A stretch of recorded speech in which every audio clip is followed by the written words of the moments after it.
Hello दोस्तों, नमस्ते, प्रणाम, हर हर महादेव। तो कैसन बानी जा रउआ सब? रउआ सबके हमरा चैनल में स्वागत बा। तो देखी जाए एगो हम बहुत प्यारा सा विवाह के गीत लेके आइल बानी। अगर अच्छा लगी तो लाइक कर देम जा, शेयर कर देम जा और कमेंट बॉक्स में बताइम जा कि विवाह गीत आप लोग के कैसा लागल है। लाल माड़ो पियर माड़ो बेतवे छावावल माड़ो आहो माई ताही माड़ावा बैठेली कवन सुहावा सुसुकी सुसुकी रवा कहवा में जइबो आमा कहवा बैठबो आमा आहो आमा के कर के आमा कहिबो लइबो त कवन लोगवा आपन होइहा आहो माई के करा के मम्मी कहिबो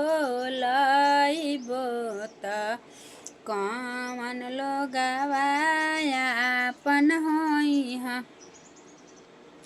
ससुरा में जइह बेटी को बरब इठिह बेटी आहो बेटी सासू जी के आमा कहिबो लइह त उहे लोगवा आपन होइहा आहो माई आहो बेटी सासू जी के आमा कहिबो लइह त उहे लोगवा आपन होइहा।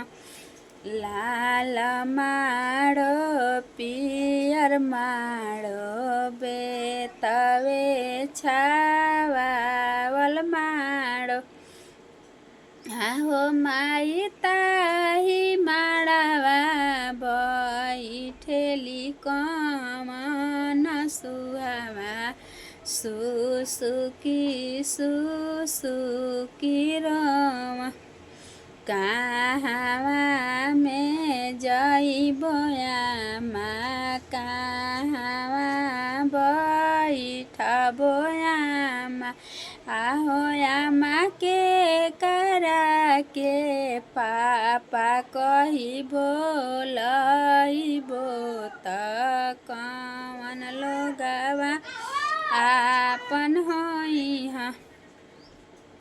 ससुरा में जइह बेटी को बरब इठिह बेटी आहो बेटी ससुर जी के पापा कहिबो लइह त उहे लोगवा आपन होइहा।